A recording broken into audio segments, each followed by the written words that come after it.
इस वीडियो में हम बात करेंगे कि सीटेट का ऑनलाइन फॉर्म भरने के लिए कौन कौन से डॉक्यूमेंट्स जरूरी हैं जो आपके पास होने चाहिए। क्योंकि हमने बहुत सारे यूट्यूब पे ऐसे भी वीडियो देखे हैं जिसमें गलत जानकारी दी जा रही है। इसमें यह कहा जा रहा है कि हाई स्कूल इंटर की मार्कशीट चाहिए, जबकि ऐसी कोई जरूरत नहीं है। फॉर्म भर करके हमने आपको अभी भी एक वीडियो के माध्यम से बताया कि किस तरीके से आपको पूरा फॉर्म भरना है। स्टेप बाय स्टेप मोबाइल से आप अपना फॉर्म भर सकते हैं। अगर आपने वो वीडियो नहीं देखा, उसका लिंक आपको कमेंट बॉक्स में, नीचे कमेंट बॉक्स में पहले लिंक में मिल जाएगा। यहां पर जब आप जाते हैं अप्लाई फॉर सीटेट 22 में, तो यहां पर आपको हम दिखा देते हैं कि क्या क्या जरूरतें हैं आपके पास। वो सारी चीजें होनी चाहिए फॉर्म भरने के लिए। सबसे पहले आपके नाम की डिटेल पूरी, आपके माता पिता का नाम, ठीक है। बेसिक चीजें हैं जो आप लगभग सभी फॉर्म में भरते हैं, वो सारी चीजें आप एक पेपर पे नोट कर ले तो ज्यादा बेहतर होगा।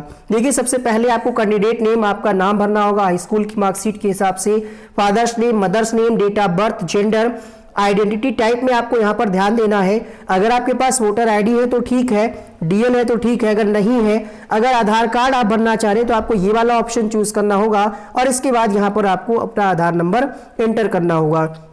इसके बाद यहाँ पर आपको पूरा एड्रेस भरना होगा। एड्रेस भरने के बाद ये आपका रजिस्ट्रेशन हो जाएगा। रजिस्ट्रेशन करने से पहले, ये पूरा कंप्लीट होने से पहले आपको एक पासवर्ड बनाना होगा। पासवर्ड बनाते समय आपको ध्यान रखना है, एक आपका अक्षर होना चाहिए कैपिटल लेटर और बाकी अगर स्मॉल लेटर है तो चलेगा। 8 से 13 अक्षरों के बीच का आपका ये पासवर्ड होगा और एक इसमें स्पेसिफिक जो स्पेशल कैरेक्टर होते हैं, जैसे अंडरस्कोर, हैशटैग होता है और कई सारे जो होते हैं वो आप ले सकते हैं। तो आपका जो भी नाम हो उसका शुरुआत का पहला अक्षर बड़ा कर दीजिए। मान लीजिए आपका नाम है अनुपम, तो ए बड़ा कर दीजिए, बाकी NUPAM स्मॉल रखिए, @ लगा दीजिए और अपनी डेट ऑफ बर्थ या 1 2 3 4 ऐसे आप अपना पासवर्ड बना लीजिएगा। इसको कहीं लिख भी लीजिएगा, अपने मोबाइल में सेव कर लीजिएगा, क्योंकि ये पासवर्ड जब आपका एडमिट कार्ड आएगा तो इस पासवर्ड की आपको जरूरत पड़ेगी, ठीक है। इसके बाद सिक्योरिटी क्वेश्चन आएगा, इसमें से आप कोई भी एक क्वेश्चन सेलेक्ट कर लीजिएगा, उसका आंसर जो आप भरिएगा वो याद रखिएगा।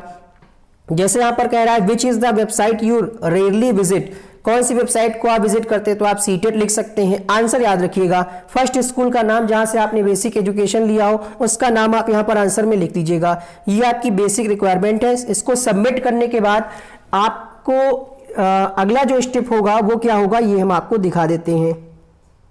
मोबाइल नंबर आप वही इंटर करिएगा जो एक्टिव हो, यानी जिसमें इनकमिंग आउटगोइंग हो, क्योंकि तुरंत आपके नंबर पे एक मैसेज जाएगा और उसमें ओटीपी भी दिया होगा।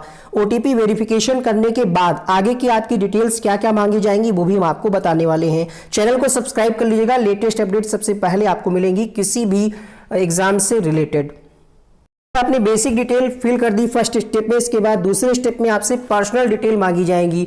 पर्सनल डिटेल में आपका क्या क्या होगा ये भी हम आपको बता दे रहे हैं, उसी के हिसाब से आप अपने डॉक्यूमेंट्स तैयार रखिएगा। ये फॉर्म जो है लगभग 8 स्टेप में पूरा होगा। सबसे पहले कॉन्टैक्ट डिटेल्स, फिर पर्सनल डिटेल्स, फिर आप किस एग्जाम के लिए अप्लाई कर रहे हैं, यानी पेपर 1 पेपर 2 के लिए, और कौन कौन सी लैंग्वेज ले रहे हैं उसमें आपसे वो पूछा जाएगा। इसके बाद आपसे क्वालिफिकेशन डिटेल्स मांगी जाएंगी। क्वालिफिकेशन डिटेल्स में आपको बीएड, बीटीसी, डीएलएड जो भी आपने कर रखा है उसकी डिटेल, उसमें आपके कॉलेज का नाम एक लिस्ट दी होगी। अगर नहीं मिलता है तो आप अदर लिख करके अपने कॉलेज का या यूनिवर्सिटी का नाम लिख दीजिएगा और उसका पिन कोड मांगा जा रहा है। तो पिन कोड आप जहां से भी आपने डीएलएड या बीएड किया है वो उसका पिन कोड जो होगा, एरिया का पिन कोड, वही आपको फिल करना होगा, ठीक है। 10th और 12th की मार्कशीट की कोई आवश्यकता यहां पर नहीं है। पासवर्ड हमने आपको बता दिया। लास्ट में जब आप पेमेंट करेंगे तो उसके लिए ईमेल वेरिफिकेशन करना होगा, यानी आपके ईमेल पर एक ओटीपी जाएगा, तो आप अपनी ईमेल एक्टिव रखिएगा, हम पहले ही आपको बता चुके हैं। इसके अलावा जैसा कि हमने आपको बताया था कि ये फॉर्म जो है कई स्टेप में फिल होगा। इसके बाद जब आप अपनी पूरी डिटेल्स फिल कर देंगे, बेसिक डिटेल, फिर आपको एजुकेशनल डिटेल्स में आपको भरना होगा कि आपने डीएलएड किया है, बीटीसी किया है, उसमें कुछ 1 से 5 तक नंबरिंग है और 1 से 8 तक नंबरिंग है। वो आपको देखना होगा कि आपने डीएलएड किया है, स्पेशल एजुकेशन से किया है, बीएड किया है, 4 वर्षीय है, 3 वर्षीय है, वो ऑप्शन आप सेलेक्ट कर लीजिएगा। इसके बाद जो आपकी डीएलएड या बीएड की जो डिटेल मांगी जाएंगी उसमें आपने परसेंटेज से पास किया है या फिर ग्रेडिंग सिस्टम था, किस ईयर किया है, पिन कोड क्या है, ये चीजें आपसे मांगी जाएंगी, तो इनको आप नोट डाउन कर लीजिएगा। फोटो और सिग्नेचर का जो साइज है वो हम आपको बता दे रहे हैं। फोटो और सिग्नेचर जो है ये जेपीजी या फिर जेपीईजी फॉर्मेट में होना चाहिए। फोटोग्राफ का जो साइन है मतलब जो वो दे रखा है वो 10 KB से 100 KB के बीच में होना चाहिए। इससे कम होगा तो नहीं लेगा, 100 KB से ज़्यादा होगा तब भी एक्सेप्ट नहीं करेगा। इसी तरीके से आपका जो सिग्नेचर होगा उसका 3 से 30 KB है, और अगर हम डायमेंशन की बात करें तो 3.5 बाई 4.5, और इसी तरीके से सिग्नेचर 3.5 बाई 1.5। इसके लिए हमने डिटेल वीडियो बनाया है, आप नीचे कमेंट बॉक्स में जा करके क्लिक करके आप उसको देख सकते हैं। पासवर्ड की बात अगर करें तो हमने आपको पहले ही बता दिया, कुछ इस तरीके से आपका पासवर्ड होगा। 8 से 13 अक्षरों के बीच का आपका पासवर्ड होगा, जिसमें एक अपर केस और एक लोअर केस अल्फ़ाबेट और एक न्यूमेरिकल भी होना चाहिए। इसीलिए मैंने आपको बताया आप अपने नाम का पहला अक्षर बड़ा कर लीजिए, पूरा नाम लिख लीजिए, @ हैशटैग या अंडरस्कोर लगा दीजिए, और फिर आप अपनी डेट ऑफ बर्थ या 1 2 3 4 या जो आपको आसान लगे वो भरिएगा।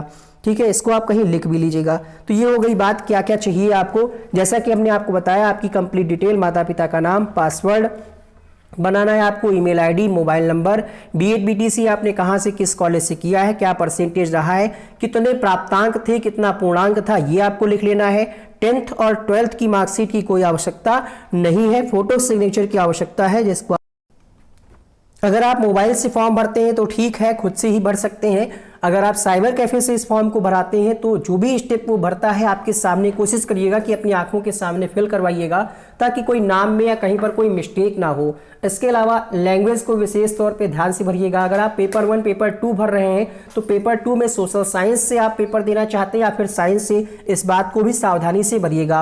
और लास्ट में आपसे सेंटर का भी ऑप्शन मांगेगा कि आप किस जिले में परीक्षा देना चाहते हैं, वहां पर कितनी सीट्स हैं वो भी दिखाएगा।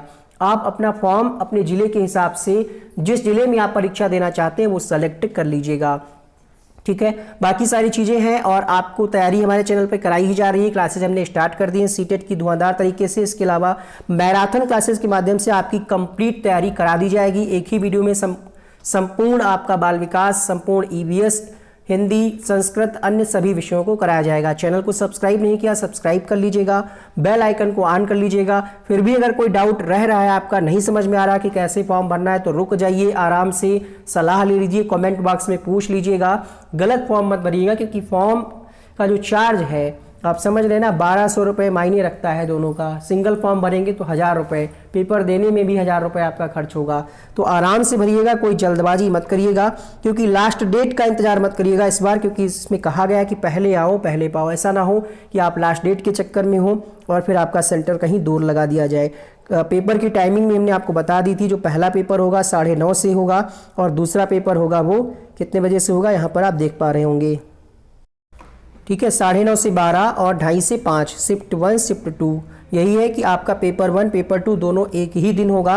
वो सारे बच्चे इस बार फॉर्म भर सकते हैं जिन लोगों ने बीएड या डीएलएड में एडमिशन लिया है। फर्स्ट सेमेस्टर हो, सेकेंड हो, रिजल्ट आया हो ना आया हो, कोई फर्क नहीं पड़ता। अपीयरिंग में आप जो है फॉर्म भर पाएंगे। इस वीडियो में इतना ही। वीडियो को लाइक करें, शेयर करें, सब्सक्राइब करें। One day exam study. Thank you so much इस वीडियो को अंत तक देखने के लिए।